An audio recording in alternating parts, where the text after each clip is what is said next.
ہم بات کر رہے ہیں کہ اس وقت جو مذاکرات کی باتیں چل رہی ہیں، کسی ڈیل کی باتیں چل رہی ہیں، اس کا فیوچر کیا نظر آ رہا ہے؟ بھٹی صاحب، یہ اخذ کیا جائے کہ مذاکرات کے نتیجے میں فی الوقتی حل شاید مل بھی جائے، مستقل حل مشکل ہے اس کانفلکٹ کا؟ جی ایسے ہی ہے میڈم شیخ، اور میڈم شیخ اس سوال سے بھی بڑا سوال ہے ایک، اور وہ سوال ہے کہ صدر ٹرمپ کے دور میں جو بلا جواز 6 ملکوں پر امریکہ نے حملے کیے، اور جو وینزویلا میں امریکہ نے کیا، جو غزہ میں نسل کشی کی اسرائیل اور امریکہ نے مل کر، اور جس طرح قتل و غارت کر رہے ہیں امریکہ اور اسرائیل مل کر ایران میں، کیا ان مجرموں کو کبھی سزا ملے گی؟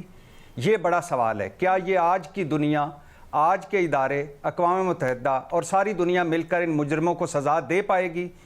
نہیں دے پائے گی۔ اور میڈم شیخ، جب آپ آج کے حالات کو ڈسکس کرتی ہیں تو اس کو ماضی سے نہ جوڑا کریں کہ ماضی میں جنگیں ہوئیں، کوئی کسی نے گارنٹی دی، جنگ بندی ہوئی۔ کیوں؟ کیونکہ ٹرمپ جیسا صدر اور نیتن یاہو جیسا وزیر اعظم نہ امریکہ میں آیا نہ اسرائیل میں آیا، اور ایجنڈا ہے گریٹر اسرائیل، اور ایجنڈا ہے ایران کا تیل اور گیس۔ تو امریکہ اور اسرائیل کی گارنٹی کوئی دے سکتا ہے؟ مطلب ٹرمپ اور نیتن یاہو کی کوئی گارنٹی دے سکتا ہے؟ نہیں دے سکتا۔ کیوں؟ صدر ٹرمپ خود پسند، خود سر، دن دہاڑے جھوٹ بولنے والے، اپنی بات سے مکر جانے والے، صبح کچھ اور شام کچھ اور۔ مجھے ہیلری کلنٹن کی وہ 2018 کی بار بار تقریر یاد آتی ہے کہ ڈرو اس وقت سے جب زندگی اور موت کے فیصلے ڈونلڈ ٹرمپ کر رہے ہوں گے۔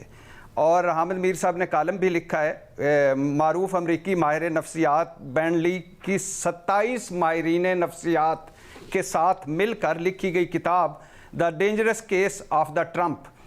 اس کتاب میں کیا ہے جی؟ ٹرمپ کی نفسیاتی اور اعصابی بیماریوں کا تجزیہ کیا گیا ہے۔ اس کتاب کا لب لباب یہ ہے کہ ڈونلڈ ٹرمپ کی نفسیاتی اور اعصابی بیماریاں ایسی ہیں کہ وہ صدر بننے کے اہل نہیں۔ اسی کتاب میں نیو یارک یونیورسٹی کے پروفیسر جیمز گیلیگان کے مطابق ڈونلڈ ٹرمپ دوسروں کے لیے اتنے خطرناک ہیں کہ چند سیکنڈز میں اتنے بندے مار سکتے ہیں جو کوئی ڈکٹیٹر اپنے کئی سالہ دور اقتدار میں نہیں مار سکتا۔ اور اس کتاب اور ٹرمپ کی ذہنی حالت کو لے کر امریکہ میں بڑی بحث ہوئی جب یہ صدارتی انتخاب ہو رہا تھا، اور ٹرمپ کو امریکہ کے لیے اور دنیا کے لیے خطرہ قرار دیا گیا۔ دوسری طرف نیتن یاہو ہے، بے رحم، بے حس، انسانیت کا قاتل، عالمی عدالت انصاف کا مجرم اور ایک ناقابل اعتبار شخص۔ اب ان دونوں پر کون اعتبار کر سکتا ہے؟ ان دونوں کی کون گارنٹی دے سکتا ہے؟ اور اوپر سے جیسا میں نے کہا کہ گریٹر اسرائیل کا ایجنڈا اور تیل اور گیس ایران کا ہتھیانہ۔ اب یورپ، اقوام متحدہ، مسلم امہ، چین، روس، بین الاقوامی قوانین، کسی کی کوئی اہمیت نہیں، حتیٰ کہ یہ جو 4 ثالث ملک ہیں جن کی نیت کمال کی اور جو اچھی کوشش کر رہے ہیں، کرتے رہنا چاہیے، لیکن ان سمیت کسی کی کوئی حیثیت نہیں ٹرمپ صاحب کے سامنے اور نیتن یاہو کے سامنے۔ اور لہٰذا اگر سوال ایک ہی ہے سب سے بڑا، اور اسی سوال میں سارے جواب ہیں کہ اگر کوئی معاہدہ ہو جاتا ہے تو کیا گارنٹی ہے کہ اس معاہدے کی خلاف ورزی نہیں کریں گے ٹرمپ اور نیتن یاہو؟ اور اگر جنگ بندی ہو جاتی ہے تو کیا گارنٹی ہے کہ دوبارہ حملہ آور نہیں ہوں گے ایران پر نتن یاہو اور ٹرمپ؟ ہوں گے، دوبارہ حملہ کریں گے، دوبارہ آئیں گے، کیونکہ یہ مذاکرات جو آج کوشش کر رہے ہیں، اور جو میں ریما کی اس بات سے ایگری کرتا ہوں، ریما صاحبہ کی اس بات سے، کہ یہ مت سوچئے کہ امریکہ اس سے نکل رہا ہے۔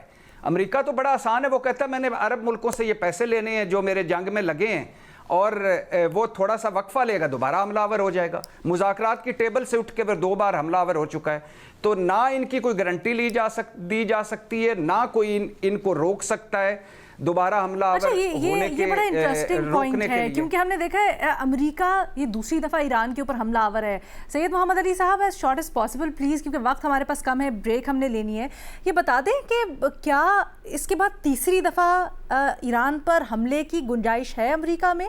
کیا یہ دوبارہ سے ہو سکتا ہے؟ مختلف پہلو، نہ صرف اس کا عسکری پہلو بلکہ سیاسی پہلو بھی۔ بہت مختصراً میں آپ کو بس 3 جملے میں جواب دوں گا۔ امریکہ کے ایک چوٹی کے پروفیسر ہیں کالن گرے، 30 کتابیں لکھی ہیں U S army war college میں، اور وہ یہ کہتے ہیں کہ امریکہ انسانیت کی تاریخ کی وہ واحد فوجی طاقت ہے جس نے وارفیئر کو ایک پروفیٹیبل انڈسٹریل پروسیس میں کنورٹ کر دیا ہے. اور اس کا ثبوت یہ ہے کہ دوسری جنگ عظیم سے لے کے اب تک امریکہ نے 22 کھرب ڈالر لگائے ہیں جنگوں پہ، جس میں سے وار آن ٹیرر سے لے کے اب تک 8 کھرب ڈالر جو ہیں وہ مختلف جنگوں میں لگے ہیں. عراق وار پہ تقریباً کوئی 850 ارب ڈالر لگے تھے اور افغانستان وار پہ کوئی 900 ارب ڈالر لگے تھے. تو اچھا، ہمیں تو یہ فگرز بہت زیادہ لگتی ہیں، لیکن یہ جو خرچہ امریکی ٹیکس پیئر نے کیا ہے، یہ امریکہ کی ملٹری انڈسٹریل کمپلیکس نے کمایا ہے. ان کے شیئر پرائسز آج ان میزائل بنانے والی کمپنیوں کے، ان لڑاکا طیارے اور شپس بنانے والی کمپنیوں کے دیکھیں تو جنگ میں وہ اسکائی راکٹ کر رہے ہوتے ہیں، چاہے وہ بوئنگ ہو، لاکہیڈ مارٹن ہو، ریتھیون ہو.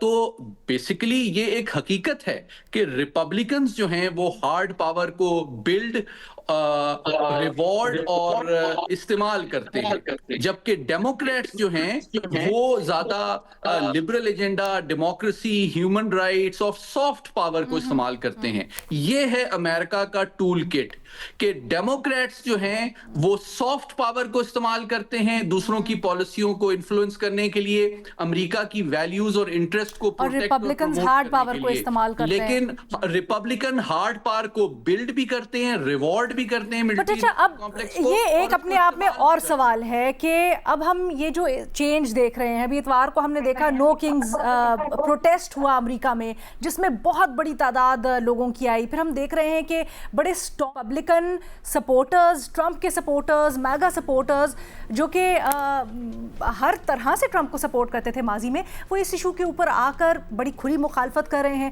کیا اب ہم سمجھیں کہ یہ ایک بدلاؤ کی یا تبدیلی کی ویو امریکہ میں آ رہی ہے اور اس کا اثر کیا ہوگا؟